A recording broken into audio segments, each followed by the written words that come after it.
should expect every single year. This is not an unusual storm. It's a storm that we are equipped and should be equipped to deal with. That includes power companies being equipped to deal with this storm. We just got reassurances from Entergy. They are prepared for this.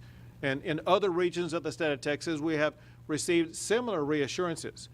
That said, it's one thing to say you're prepared.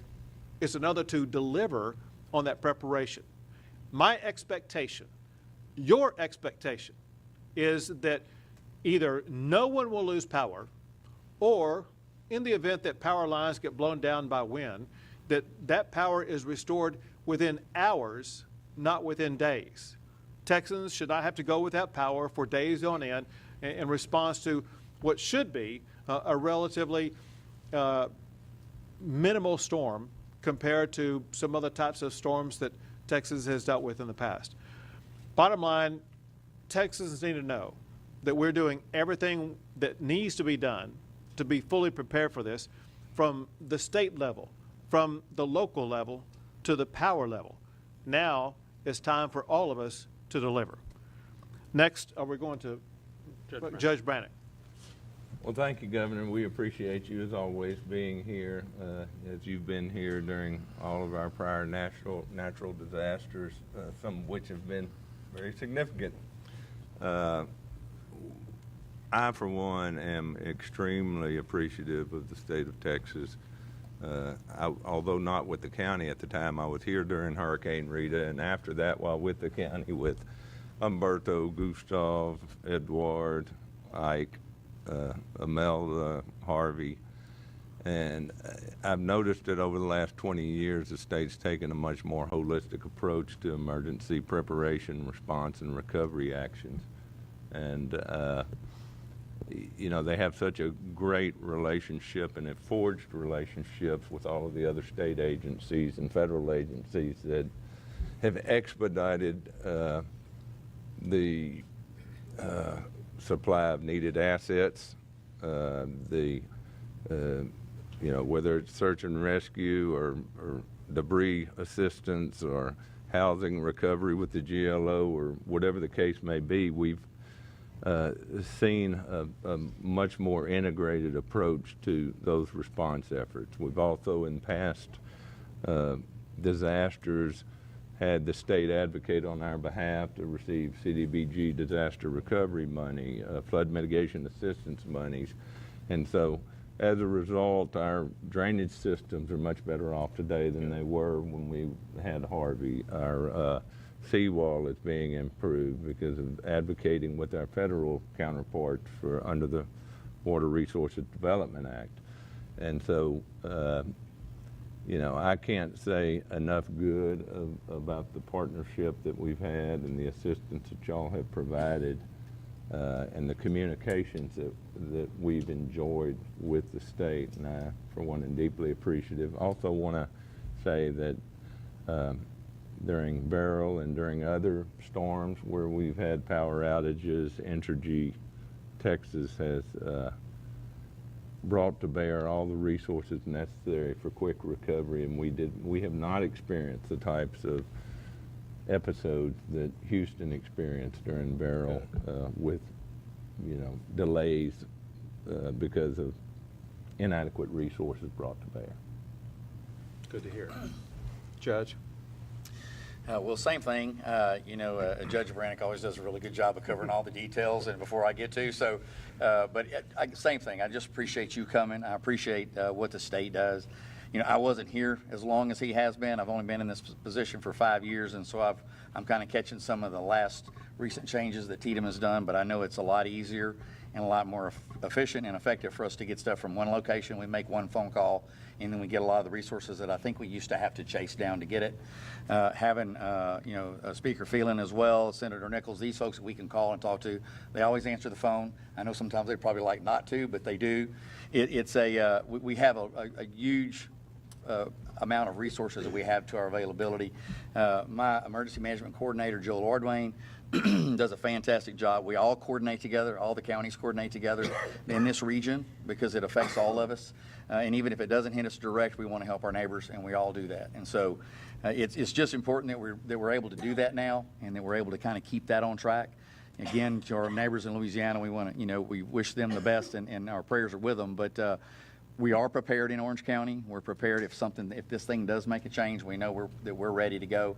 Entergy, again, to everybody's point, they have done a really good job in the past with making sure we have quick recovery. And we have very little power loss, and if we do, it's recovered very fast. So we appreciate that. Our other agencies with TxDOT, Parks and Wildlife, all the different agencies, GLO, everybody coming in to help. It's been a very good effort to it, and then when we have events like this, we have this that takes place, and people get to know that we are prepared and we're ready to go in case this thing turns. So, but thank you. You got it. Good job. Mayor? Well, Governor, welcome to Beaumont, Texas. It's a pleasure to have you here. Wish it was under different circumstances, but we're grateful for the state. We're grateful for all the state resources that are here and have been so helpful. And certainly, the city of Beaumont, we want to remind all our residents to be vigilant and pay attention to this storm. It still has a long ways to go, and we want to make sure that we keep all our residents safe. I know our Emergency Operations Center is stood up, ready to go. We're well prepared. So are all our departments within the city, and we'll certainly respond and meet the needs of all our residents. But we do want to make sure we keep them well informed, and really appreciate the local and state partnerships that we have. You got it. Thank you. Chief? Thank you, Governor. And I want to thank the elected officials here at this table. It is great communicating with them and knowing that you're on the front line of taking care of your citizens as well. Governor, you mentioned 24 state agencies focused on this mission. That's over 1,100 men and women traveling from outside of the area to support our state agency employees that are already here, supporting our local partners and local governments, police, fire, and EMS that are here. So I just want to take a second to thank those 1,100 men and women that are spending time away from their families, away from their homes to be here to support Texans in time of need. We've been in contact with our counterparts in Louisiana. We're ready to offer assistance to them if needed, but I need the media to help us get this message out.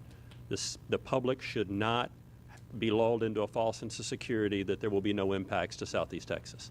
We need to be ready if there are impacts. You can see we have state agencies ready to support, but nothing will protect a family more than a protected family taking care of themselves. So please have a family communication plan. Take time to talk to your friends and family today, this afternoon, and make sure you have the resources that you need. Very good. We'll take a few questions.